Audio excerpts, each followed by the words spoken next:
A graça e a paz de Jesus esteja com todos vocês, queridos. Uma alegria eu juntar com o povo de Deus. A maneira que nós todos estamos aprendendo a fazer dessa forma. E se torna uma grande bênção, né? A tecnologia para nós.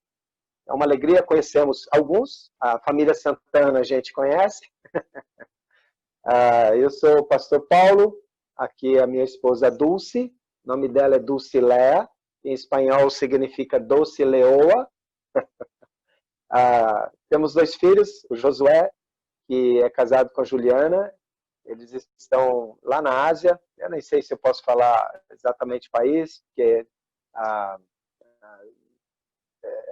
tem uma certa restrição lá, mas servem ao Senhor lá. Já estão há 2 anos, já estão afiadinhos na língua do país.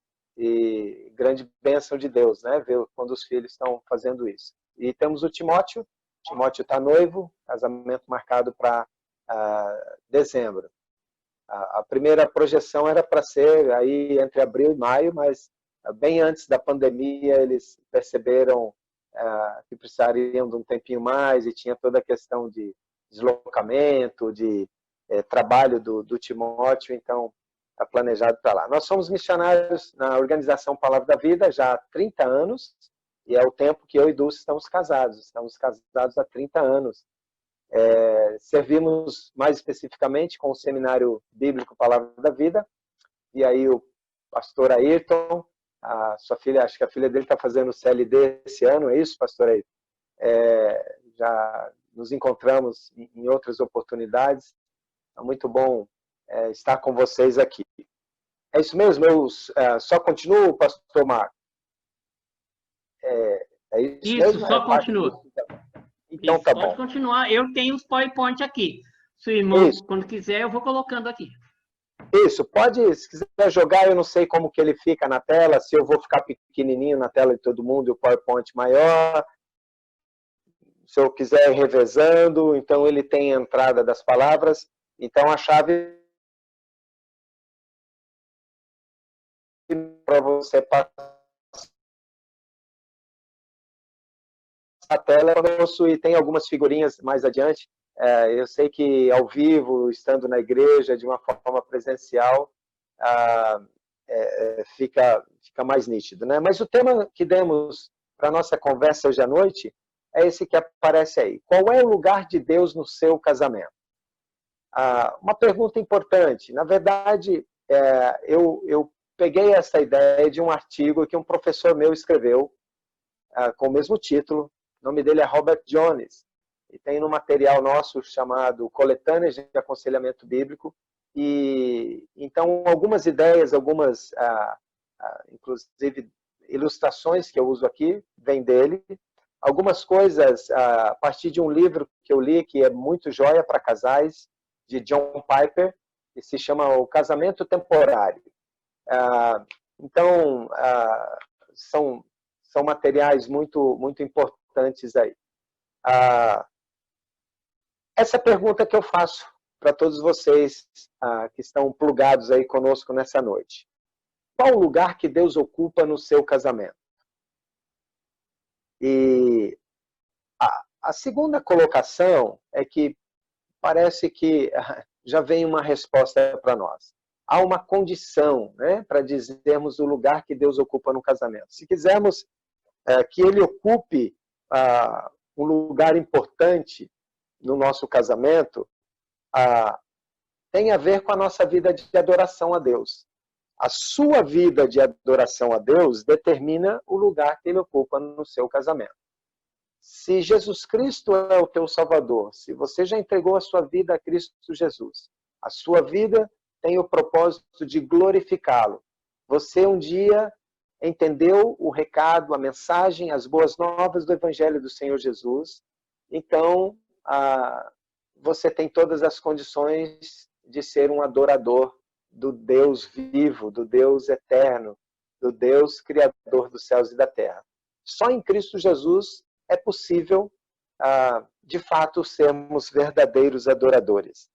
Lá em Mateus 22, 37 a 39, aquela pergunta que é feita, né, a grande pergunta que é feita pelo mestre da lei, qual é o grande mandamento da lei, ele resume de maneira muito clara. O primeiro grande mandamento é amar a Deus de todo o seu coração, toda a sua alma e todo o seu entendimento.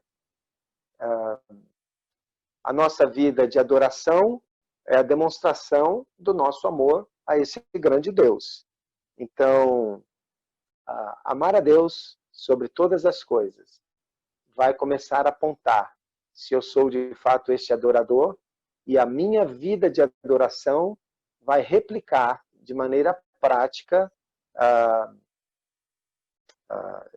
o lugar que ele está ocupando no meu casamento. E sabemos, né, que há grandes desafios quando a gente fala desse tema.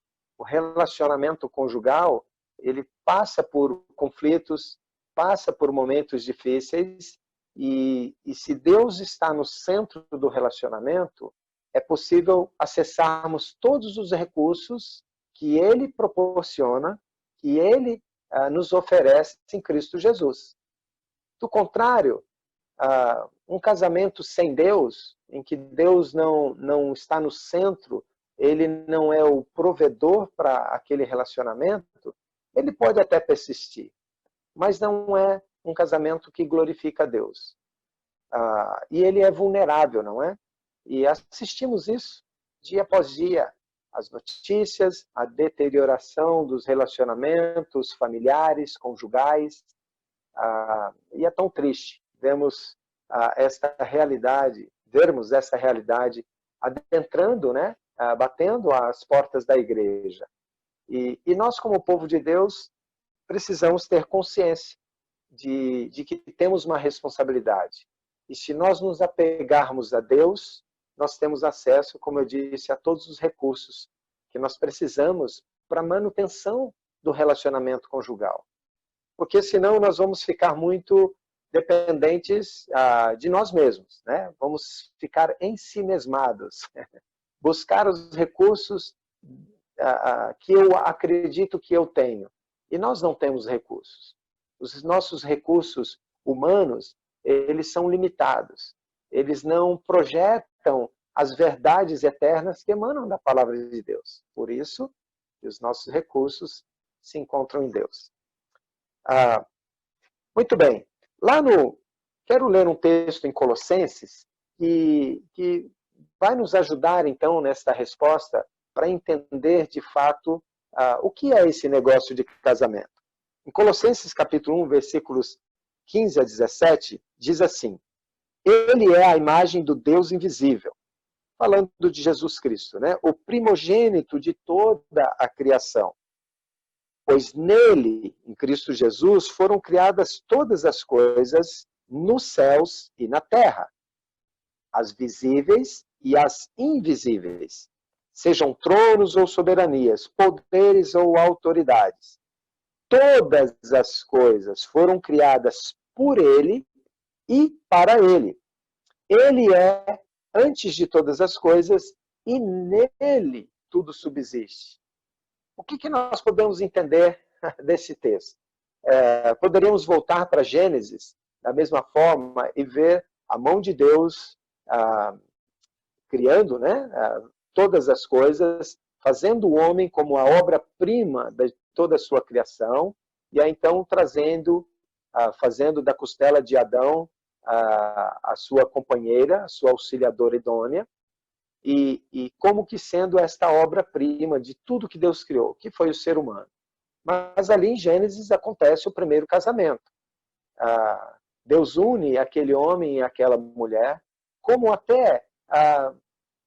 se fosse um pequeno flash da imagem do próprio Deus. Porque ele diz em Gênesis, né, nós fomos criados à imagem de Deus.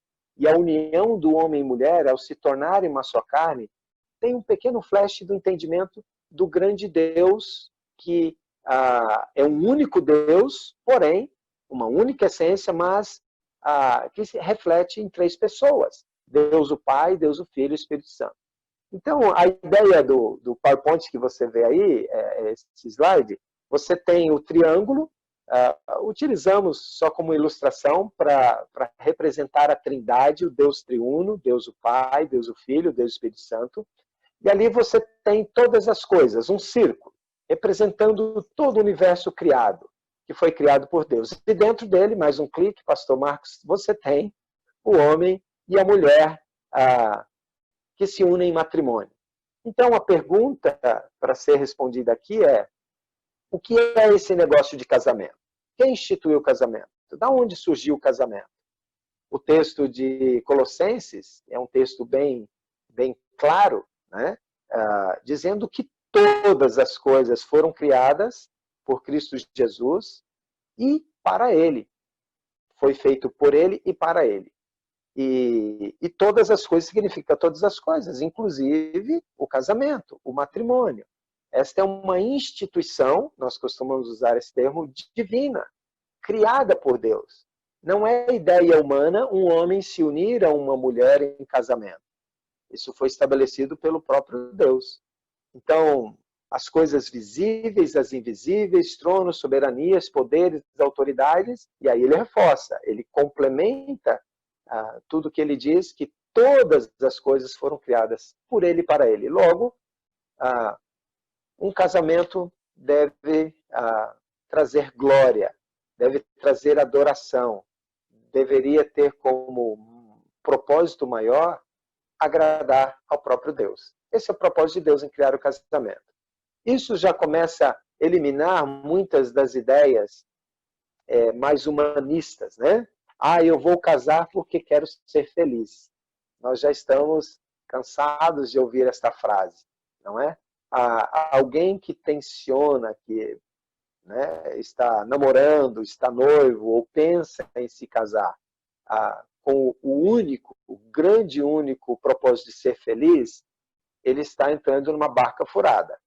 Porque o propósito do casamento não é ser feliz. Embora Deus quer a nossa felicidade. Deus quer que desfrutemos de um relacionamento saudável.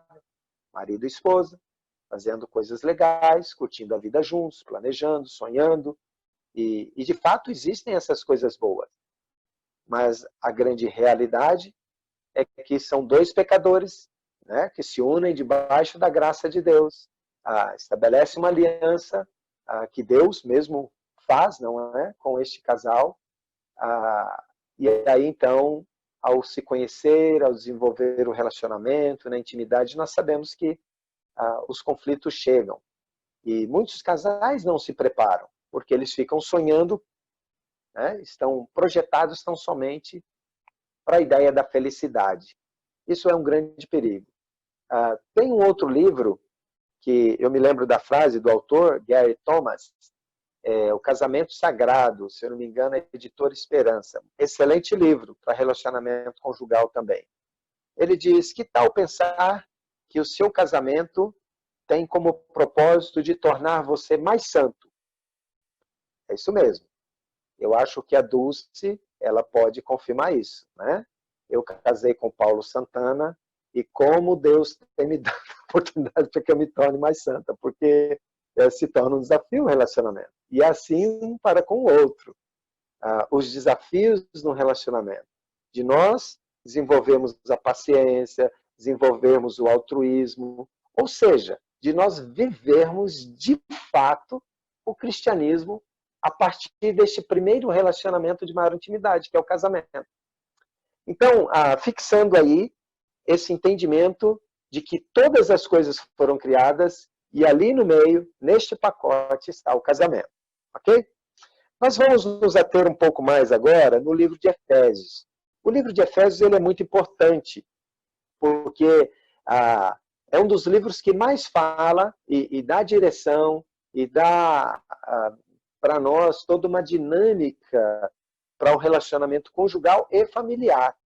Então, podemos ver isso de maneira bem clara ali no capítulo 5.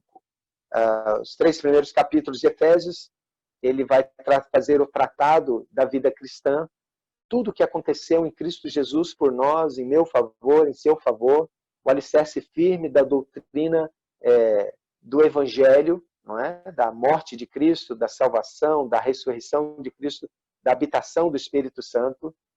E aí, a partir do capítulo 4, ele traz uma proposta mais prática, a prática da vida cristã. E aí, então, a responsabilidade pessoal de uma vida coerente com aquela que conhecemos do Evangelho. No capítulo 4, Paulo fala: rogo-vos que andeis do modo digno da vocação, deste chamamento de salvação que vocês receberam. Então, sejam coerentes com a verdade da palavra. E aí, lá no capítulo 5, várias instruções, no comecinho do 6 também, para o relacionamento conjugal e familiar. Mas é interessante que todas essas menções do livro de como devemos andar, nós começamos a olhar e percebemos que, se não for difícil, às vezes parece quase impossível vivermos de acordo com o que Deus nos pede. Parece ser algo muito, uma exigência muito grande do nosso Deus. E, de fato, se for com a nossa força humana, nós não conseguimos. Nós não conseguiremos. Por mais esforço, por mais técnica que eu tenha de comunicação com a minha esposa, por mais controle emocional, psicológico que eu possa desenvolver, vai chegar uma hora que a coisa vai desandar. Aí, lá em Efésios 5,18, nós temos a grande chave de recurso. A chave do recurso propiciado por Deus para nós é o que está aí na tela, né? Efésios 5,18 diz assim: não se embriaguem com o vinho, que leva à libertinagem, mas deixem-se encher pelo Espírito. O Espírito Santo de Deus é que nos capacita a viver de maneira que Deus seja agradado. E aí vai ter algumas figurinhas na sequência, pastor Marcos, se quiser colocar, clicando. Deus, então, sendo o centro, né, o propósito e o entendimento que temos, que ele criou todas as coisas para ele criou o homem, nós somos responsáveis. Você olha a figurinha do homenzinho, tem uma flechinha apontando para cima e apontando para baixo. É responsabilidade individual de cada um de nós desenvolvermos um relacionamento com Deus. O nosso relacionamento pessoal é o meu relacionamento, eu com Deus, e o relacionamento pessoal da minha esposa, ela com Deus. Isso é importante como base para que este relacionamento seja harmonioso, para que os dois, então, juntos agora, ao desenvolver o seu relacionamento, possam buscar na provisão de Cristo. E aí você vê no centro, abaixo aí do triângulo, é a provisão de Deus em Cristo Jesus, que veio um dia, morreu na cruz do Calvário, morreu por mim e por você, não só nos dando salvação eterna, mas dando todos os recursos. Ele transformou a nossa vida, transformou a nossa maneira de pensar, transformou os propósitos que nós temos. Então, ele traz todos os recursos de Deus para nós, somente em Cristo Jesus. E quando deixamos o Espírito de Deus tomar conta da nossa vida, as minhas vontades são colocadas de lado, eu olho para os interesses de Cristo na minha vida, eu peço o auxílio do próprio Deus, da ação de Deus, através do Espírito Santo, ele é quem nos capacita. Essa é a grande diferença entre nós que conhecemos o Evangelho e aqueles que não têm a Cristo Jesus como Salvador. Nós temos a habitação do Espírito Santo, que vai adiante de nós. Quando dois pecadores dizem sim, o Espírito Santo convence do pecado, da justiça e do juízo. Para que este relacionamento, aquela flechinha de baixo ali, se torne harmonioso. E quando tiver conflito, é em Cristo Jesus que nós buscamos os recursos para resolver os conflitos. E interessantemente, se você fosse seguir a linha da flechinha apontando para o homem e para a mulher, se fôssemos distanciando, como seguindo a linha lateral do triângulo mais para baixo e a mulher mais para baixo, os dois se distanciando de Deus, eles ficariam mais distantes um do outro também. Esta é uma grande realidade. Então, quanto mais pertinho de Deus, mais comunhão com Deus, mais dependentes do Espírito Santo de Deus, mais próximos dos recursos de Deus e mais próximos um do outro. Essa parece ser a grande chave para viver um relacionamento conjugal. Muito bem. Na sequência, eu tenho uma passagem um pouco maior, não sei se você tem uma Bíblia, quer abrir a sua própria Bíblia aí, mas acho que dá para acompanhar aí, né? Essa é a passagem que eu vou me ater para a gente, então, entender estes recursos de Deus, que é de uma forma muito prática no relacionamento conjugal. E que geralmente, e basicamente, nesses mesmos itens, em que, quando aparecem os conflitos no relacionamento conjugal. Diz assim a palavra de Deus aqui em Efésios, no capítulo 4, o versículo 29 até o 5:2. Diz assim, olha, nenhuma palavra torpe saia da boca de vocês, mas apenas a que for útil para edificar os outros, conforme a necessidade, para que conceda graça aos que a ouvem. Não entristeçam o Espírito Santo de Deus, com o qual vocês foram selados para o dia da redenção. Livrem-se de toda amargura, indignação, e ira, e gritaria, e calúnia, bem como de toda maldade. Sejam bondosos e compassivos uns para com os outros, perdoando-se mutuamente, assim como Deus os perdoou em Cristo. Aí, entrando no capítulo 5, versículo 1. Portanto, sejam imitadores de Deus, como filhos amados, e vivam em amor, como também Cristo nos amou e se entregou por nós como oferta e sacrifício de aroma agradável a Deus. De novo, é importante entender, esta é uma passagem mostrando a responsabilidade cristã que eu e você temos no convívio com o povo de Deus, nos relacionamentos. Então, aí grifado em vermelho, acredito que aparece para você assim, né? Não apenas não saia da vossa boca a palavra torpe, mas apenas a que for útil para edificar os outros. E eu preciso confessar que nem sempre o que sai da minha boca é de edificação. No momento que eu estou irado, que eu estou chateado, sai o que não deve da minha boca. Como é muito mais fácil guardar amargura no coração do que perdoar, não é verdade? Lá no versículo 32. Perdoando-se mutuamente, como Deus os perdoou em Cristo. Então parece ser mais comum na hora do conflito e do orgulho, do egoísmo do nosso coração, nós fazemos exatamente o contrário que Deus nos pede. Mas Deus já mencionou as coisas que são, parecem ser mais comuns para nós. Sair palavra torpe, viver com ira, amargura, indignação. E aí ele faz a última colocação, que devemos ser imitadores de Deus e viver em amor. Será que nós somos estes pacificadores para viver um relacionamento de fato de amor?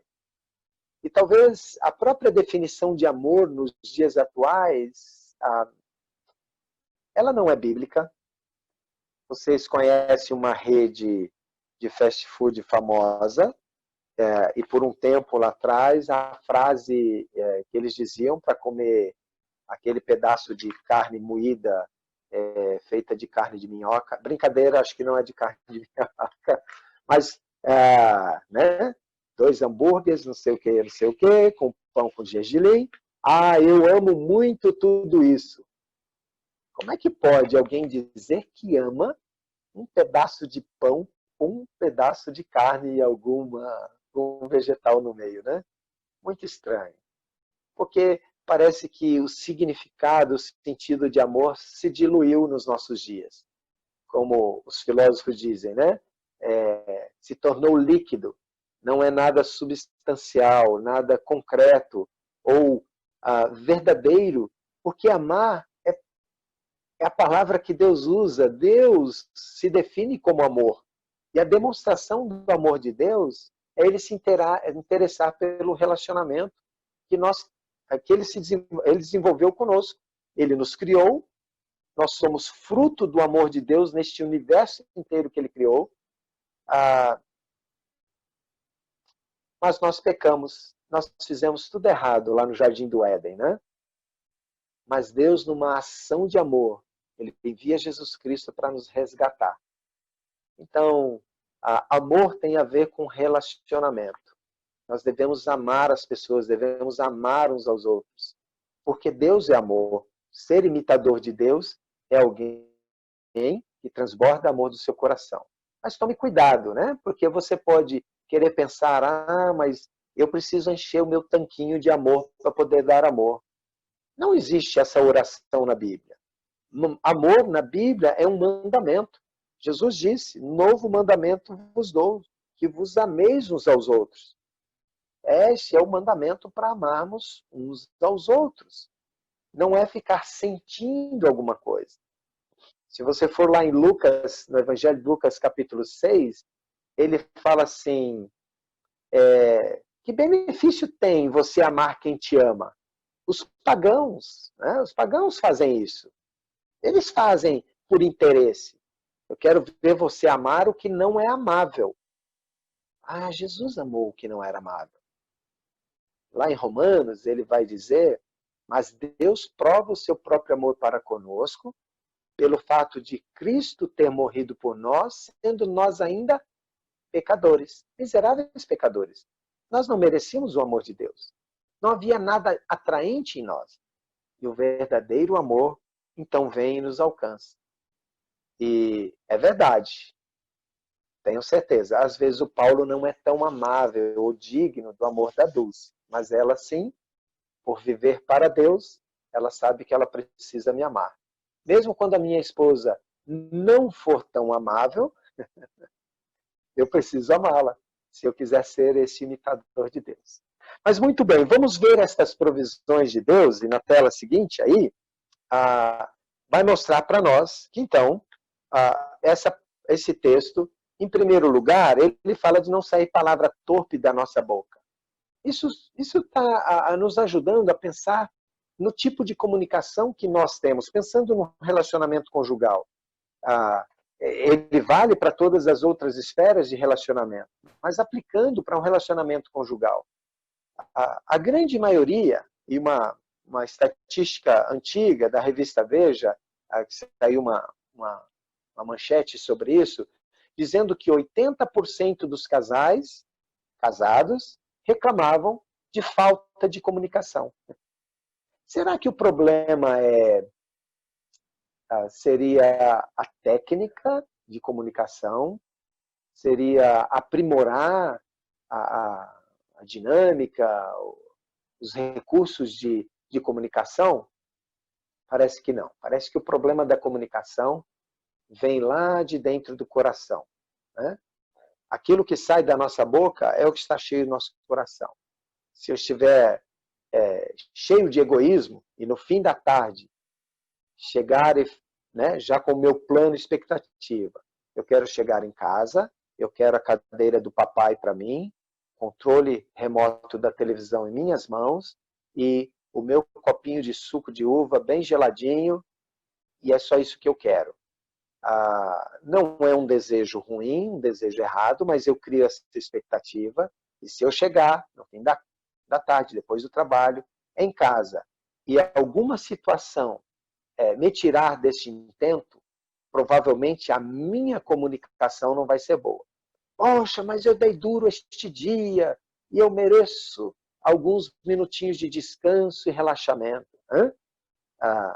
E aí a nossa comunicação ela já começa a revelar um certo egoísmo, ou quem sabe até um orgulho do nosso coração, se nós não demonstrarmos interesse e lembrarmos de que o que deve sair da minha boca são palavras de edificação para minha esposa, para os meus filhos. Talvez eles estejam lá na televisão com o videogame ligado, né? Está passando a fase. Agora ele já tem o próprio computador dele, né? Isso fica mais fácil. Mas aí o recurso de falar palavras graciosas só vai acontecer se eu estiver nessa dependência e de um relacionamento de intimidade com meu Deus. Da mesma forma, o perdão. Outro item tão importante.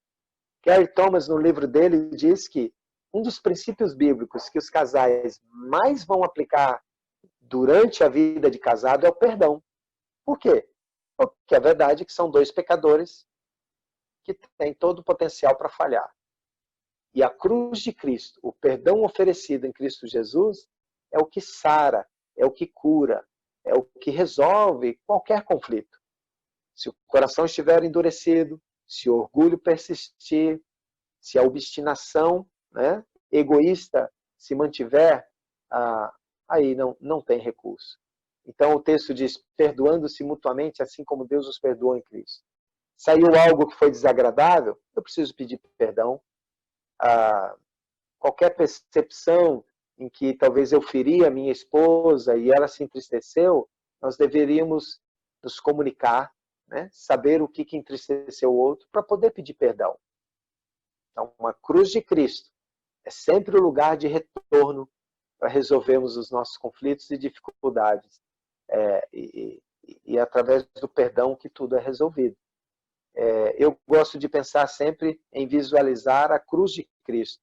Ele é o nosso Salvador, na cruz ele morreu, pagou o preço dos nossos pecados, ele nos dá a garantia, a certeza da salvação eterna, mas nós continuamos tendo um Redentor, queridos. Ele morreu para nos dar salvação eterna, mas a cruz continua disponível para continuar a redenção, nos redimir muitas vezes de nós mesmos, né? Deste orgulho, da dureza do coração. E essa é a lapidação que ele vai fazendo em nós, para sermos mais e mais parecidos com seu Filho Jesus. E finalmente, aí nessa última partezinha, é o que ele fala, vivam em amor. Vivam em amor como também Cristo nos amou. E aí então, na ilustração, né, deste marido, se ele de fato é o sacerdote do lar, ele é o líder espiritual e moral do relacionamento, ele se aproxima de Deus, recebe estes recursos, e então, mais um cliquezinho, pastor Marcos, ele vai poder oferecer isso para a esposa. Mais um, a flechinha para a esposa. Né? Então, palavras graciosas, perdão, amor, e uma flechinha lá embaixo, que vai direcionar para a esposa. É claro que também, nesse sentido, a esposa é bênção de Deus na vida do marido. Muitas vezes na confrontação de algo que não está correto, não está alinhado com a palavra de Deus, e assim nós obtemos todos esses recursos, não é? Palavras graciosas, perdão e amor. Muito bem, pode passar.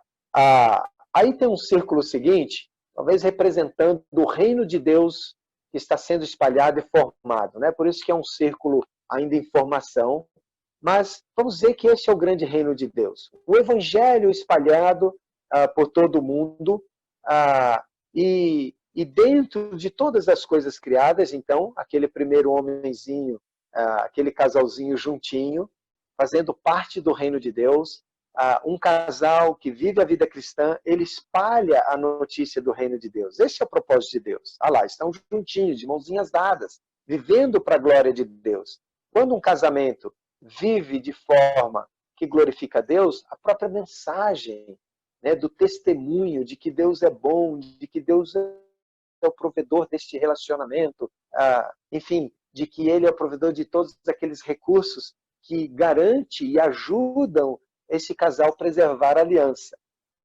Mas nós temos um problema. Fora do círculo do reino de Deus, do interesse de Deus, nós criamos um mundinho. Aí tem um círculo pequeno chamado meu reino, chamado ego. Esse é o grande problema nosso. E aí pode clicar, você vai ver que cada um sai correndo para o seu interesse. E ficam forçando a barra, não é? Ficam ali distante, não há interesse no reino de Deus, ele fica dentro do seu mundinho, com o seu eu quero. Eu quero isso, eu quero aquilo, eu quero ser feliz, eu quero arroz, feijão, batata frita, um bife frito, né, para mim. Eu quero. Né? A esposa, por outro lado, pode falar, eu só quero um cafuné, eu só quero a sua atenção, eu só quero que você decida as coisas e seja um líder, e aí vai. Os dois distantes neste conflito, fora do interesse do reino de Deus, porque não estão buscando aqueles recursos que emanam do próprio Deus. E sem dúvida, né, neste visual que você vê aí agora, deste gráfico, deste pequeno desenho, eles estão distantes. Eles estão no embate. Cada um lutando pelo seu próprio reino, chamado ego. E este é o grande problema do nosso coração. Quando nós entendemos isso dentro dos conflitos, e entender que de fato os conflitos que temos é por causa de algo egoísta. É o que eu quero, eu bato o pé e vai ser assim, pronto, acabou. Ou então os meus desejos, sejam eles fantasiosos, sejam reais, e eu persisto naquilo. Eu não sei abrir mão dos meus direitos, eu não sei compartilhar, eu não sei dividir, eu não sei, de fato, amar, né? Porque se eu não faço isso, eu não estou amando. Se eu não abro mão dos meus próprios interesses, isso não é amor. Cristo deixou a glória. Ele deixou a sua glória e veio neste mundo para morrer por nós. Ele sabia da nossa necessidade. Então, o verdadeiro amor supre, de fato, o que o outro precisa, não o que o outro quer, não os caprichos do outro, mas o que o outro realmente precisa. Neste aspecto, nós precisávamos de salvação. Nós estávamos distantes de Deus antes de conhecer a Cristo. Deus providenciou aquilo que nós mais precisávamos, a salvação. Mas nesse aspecto, o amor procura prover aquilo que é necessidade para o outro. Uma vez salvos, nós não precisamos mais de salvação. Precisamos do quê? Para viver em harmonia, da atenção, da boa comunicação, de palavras que edificam e assim por diante. Muito bem. Então, um casamento de amor, união e compreensão fluirá da nossa adoração a Deus. John Piper disse isso no livro dele, que eu já mencionei, O Casamento Temporário. E é verdade. Se queremos viver um relacionamento de amor, como imitadores de Deus, que ele fala, e vivam em amor, ele só vai acontecer a partir da nossa vida de adoração. A sua adoração, entenda, não é cantar um louvor, uma música a Deus. Isso é uma pequena parte da sua adoração a Deus. A sua vida de comunhão, de oração, a sua vida de piedade, né? Se você inclui Deus em todas as suas decisões, você se submete a Ele, essa é a sua adoração a Deus. De querer fazer a vontade dEle.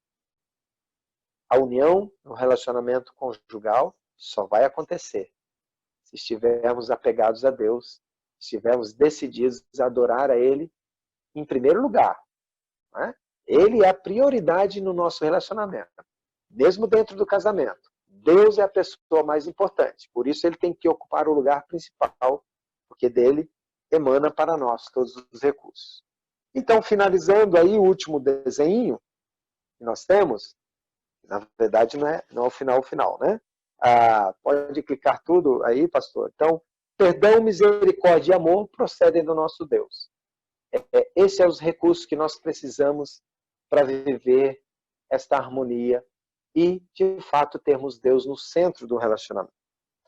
A minha pergunta para você pensar e orar. Aqui um desafio. Pense e ore a respeito disto. Como é a sua vida de adoração a Deus?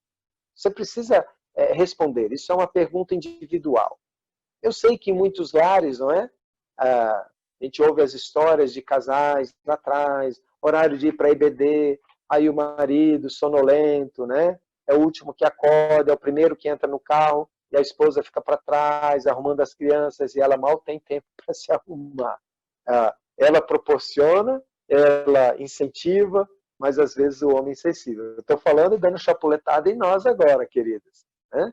Mas, individualmente, como é a sua vida de adoração a Deus? Se você vive para agradar a Deus, é natural. Você vai querer fazer a vontade dele e você vai prestar atenção no seu relacionamento conjugal. Outra pergunta, qual é a sua prioridade? Ser feliz ou adorar a Deus? Entenda, não é porque Deus não quer que você seja feliz. Porque a verdadeira felicidade é fazer aquilo pelo qual nós fomos criados. Nós fomos criados para ser adoradores. A grande questão é você é adorador do quê? De você mesmo? Então você vai querer ser feliz. Mas se você é um adorador de Deus e adorar a Deus, você encontra a verdadeira felicidade. E aí, um casal que pensa assim, marido e esposa, eles são realmente felizes, porque eles vivem uma vida de adoração a Deus. Onde que você tem buscado os recursos para investir no seu casamento? São muitas vozes, não é, nos nossos dias, ainda mais com as mídias e tantos recursos. É importante que você avalie se esses recursos emanam do trono da graça de Deus. Se eles vêm da palavra de Deus. A Bíblia Sagrada. Ali nós temos todos os recursos para viver uma vida piedosa. Isso está lá na carta que Pedro escreveu. Né? Você está vivendo para qual reino? Lembra do reino de Deus? Ou você criou o seu reinozinho de ego? Está lá dentro. Tudo para mim. Né? Sei que são perguntas bastante contundentes e nos colocam na parede, mas nós temos que fazer essa avaliação, meus amados. E, finalmente, você pode dizer que o seu casamento tem glorificado a Deus? Eu quero acreditar que sim, então você tem louvor, você tem gratidão. Talvez uma coisa aqui, outra ali, precisa ser ajustada e acertada. Mas vocês têm vivido para a glória de Deus? Ou cada um está correndo para os planos, para as ideias, e Deus, se der para incluir Deus na jogada, talvez a gente inclua. Mas vamos ficar com os nossos planos. Não é isso. Agora sim, caminhando para a gente ir finalizando, tem mais vários textos, eu vou lê-los rapidamente, mas os cônjuges, então, glorificam a Deus quando eles decidem honrar a aliança. Se você está casado, você tem uma aliança, Deus é glorificado quando você decide este voto, honrar este voto, né? Esta aliança que você fez. Deus se agrada disso. Né? Deus é glorificado quando um casal permanece junto honrando essa aliança. Então, algumas frases de um professor meu também, Michael Lawson, ele diz o seguinte: quanto mais entendemos sobre Deus, mais entendemos sobre casamento. Aí está a grande chave. Se ele ocupa o lugar principal, mais você vai saber lidar com todas as questões do seu casamento. A melhor defesa da fé cristã é um casamento saudável. Quando você vive um casamento saudável, ele é este testemunho da fé que você tem em Cristo Jesus. As pessoas vão questionar: poxa, mas você não tem esse problema com o seu cônjuge, com a sua esposa, mulher com o seu marido? Não, nós somos cristãos, nós vivemos, nós temos os recursos que nos auxiliam a viver uma vida como nós vivemos. Se o seu cristianismo não funciona em casa, ele não funciona. Essa é a verdade. O primeiro lugar para viver as verdades da palavra de Deus é dentro de casa, querido. Senão vai ser fake. Senão vai ser uma hipocrisia, não é? Irmos com uma Bíblia domingo para a igreja, mas o relacionamento familiar, conjugal está detonado. O casamento foi ensinado para planejar, o casamento foi planejado para ensinar teologia. E é mesmo, porque no relacionamento que nós falamos sobre Deus, como agradar a Deus, quem Deus é, o Deus provedor, quando passamos pelas crises, orar juntos, clamar a ação de Deus, orar pelas outras pessoas, por outros casais e assim por diante. Finalizando, sim, então, esses são os textos que eu quero ler mais rapidamente, pensando então naquele último aspecto de sermos imitadores de Deus, que está ali em Efésios 5:1, versículos 5 e 2, né? Portanto, então, para nós, devemos ser imitadores de Deus, como filhos amados e vivos em amor, como também Cristo nos amou e se entregou por nós como oferta e sacrifício de aroma agradável a Deus. Olha só, ele já explicou tudo, né? Cristo é o próprio exemplo, ele fez isso por nós e ele está pedindo, então, que sejamos imitadores de Deus para viver em amor. É isso que um relacionamento conjugal precisa. Mas, claro, ele não está falando de um amor romântico. O amor romântico é legal, lá para o dia 12 de junho, dia dos namorados, o dia da celebração do seu casamento, pelo menos uma vez no mês, né? O casal ter esse momento de amor romântico. Mas um amor romântico, ele não é alicerce. Ele embeleza o relacionamento. O amor que alicerce é este amor aqui, o amor ágape de Deus. E o casal precisa aprender a aplicar. E então, honrando a aliança para viver este amor, o texto vai continuar, né? Dando graças constantemente a Deus por todas as coisas, em nome do nosso Senhor Jesus Cristo. Sujeitem-se uns aos outros por temor a Cristo. Tem que haver uma submissão mútua. Sim, o homem é o líder, ele é o cabeça, mas no relacionamento, assim como nós devemos ser sujeitos uns aos outros no corpo de Cristo, por temor a Cristo, há uma sujeição mútua no relacionamento conjugal. É assim que nós vamos conseguir preservar a aliança, honrar a aliança. Mas há uma palavra mais específica em Efésios.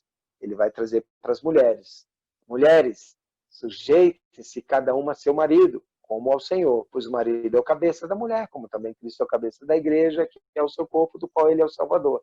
Assim como a igreja está sujeita a Cristo, também as mulheres estejam em tudo sujeitas a seus maridos. Essa é a maneira que a mulher vai ajudar na manutenção do relacionamento em que vai poder honrar a aliança outrora feita. Aí tem uma palavra para os maridos. As mulheres, as damas primeiros, aí os maridos. Maridos, ame cada um a sua mulher, assim como Cristo amou a igreja e se entregou por ela. E aí ele continua, da mesma forma, maridos devem amar cada um a sua mulher, como o seu próprio corpo. Quem ama a sua mulher a si mesmo se ama, lembra? Homem e mulher, casados, se tornam uma só carne. Este é um mistério profundo, portanto, cada um de vocês também ame a sua mulher como a si mesmo, e a mulher trate o marido com todo o respeito. São instruções da dinâmica do relacionamento. O camarada perguntou para o pastor, pastor, como é que é para amar a esposa? Ué, tá ali em Efésios 5, 25. É como Cristo amou a igreja? E como Cristo amou a igreja? Ué, você sabe, ele se entregou por ela, ele morreu por ela. Então mata, que eu não aguento mais, né? Não, não é nesse nível. Que tal, antes de pensar em morrer, em pensar em viver por? É em viver por amor. Né? Se sacrificando para demonstrar amor. Esse é o papel do marido. E a sequência ainda vai falar para os filhos. Então, fechando o pacote agora para a família, né? Tem filhos e tem os pais. Filhos, obedeçam a seus pais no Senhor. Isso é a maneira de imitar a Deus. Não é? Pois isso é justo. Honra teu pai e tua mãe, esse é o primeiro mandamento com promessa para que tudo te corra bem e tenhas longa vida sobre a terra. Os filhos precisam obedecer. Essa área de educação de filhos, como é difícil. Um excelente livro, Pastoreando o Coração da Criança, de Ted Tripp. Excelente livro. Me ajudou muito na criação dos meus filhos. Os pais, hoje em dia, parece que vivem uma filiolatria, ou uma centralidade, né? E para os filhos, eu vou dar tudo para o meu filho. Ele vai receber tudo de mão beijada. Eu não quero passar as necessidades, não quero que meu filho passe as necessidades que eu passei, as durezas da vida. E aí, então, se esquecem de ensinar e discipular os seus filhos. O papai e mamãe precisam inculcar a palavra de Deus e ensinar a obediência aos filhos. E, finalmente, o papel dos pais. Né? Pais, não irritem seus filhos, antes criem no segundo a instrução e conselho do Senhor. Responsabilidade nossa. Há muitos pais que irritam os filhos, não tendo tempo para eles, não disciplinando, e essa é a maneira que Deus quer que seja investido. Meus queridos, para finalizar então, minhas últimas aplicações. O Deus Trino, o Deus Triuno nos ensina a amar. Como que o casal demonstra amor se comunicando com o outro. Tem que tirar um tempo de conversa. Se é de manhã, antes de sair de casa, às vezes não é o melhor horário. Eu de manhã pego no tranco. Talvez antes de dormir. Talvez separar um dia na semana em que põe as crianças para dormir mais cedo e o casal vai conversar sobre a vida, sobre os planos, sobre os sonhos, curtir um ao outro. Então a comunicação é importante. Expressões audíveis de amor um para com o outro. É importante o marido dizer para a esposa as suas afeições, o quanto é grato a Deus, né, por ter o seu cônjuge e assim por diante. A esposa precisa demonstrar essa apreciação audível, falada. Demonstrar o desejo de satisfazer o outro. A vida cristã, num aspecto, ela é outrocêntrica. No relacionamento conjugal não é diferente. É sempre o outro que é alvo da bondade e queremos sempre o melhor para o outro. Desfrutar da amizade com o outro. Eu percebo que às vezes muitos casais estão com um relacionamento tão seco, tão árido, eles não curtem. Cada um correndo para um lado o tempo todo, eles não têm tempo para desfrutar a amizade. O meu cônjuge precisa ser o meu melhor amigo. Tá? Honrar um ao outro. Há muitas maneiras de pensarmos em honrar. Não é? O cuidado, a provisão é honrar. Mas lembrar de datas, lembrar de coisas que agradam um ao outro. Honrar um ao outro também significa não expor o outro em alguma deficiência, em alguma luta, até em algum pecado, né? E fazer uma confrontação amorosa. Então, é necessário pensar como é que nós praticamos o honrar um ao outro. Trabalhar em prol um do outro. Tem casais que é cada um por si, né? O marido corre atrás das coisas dele, conta bancária separada, dinheiro separado, ela tem o trabalho dela, o dinheiro dela, e eles só se encontram para dormir na mesma cama. Não. Aqui é um ajudando o outro. E temos que pensar além. Daqui a pouco vamos retornar para a igreja. O culto, né? O funcionamento da igreja. Se a esposa ela tem um talento, tem um dom, ajuda na igreja, área de música, né? No cuidado lá com as mulheres, na classe de criança, o marido deveria investir nisso. Trabalhar em prol para que o outro tenha essa oportunidade de servir. Da mesma forma, a esposa, seja na profissão, no trabalho do marido, reconhecer e ser este apoio. Fazendo um outro conhecido. Né?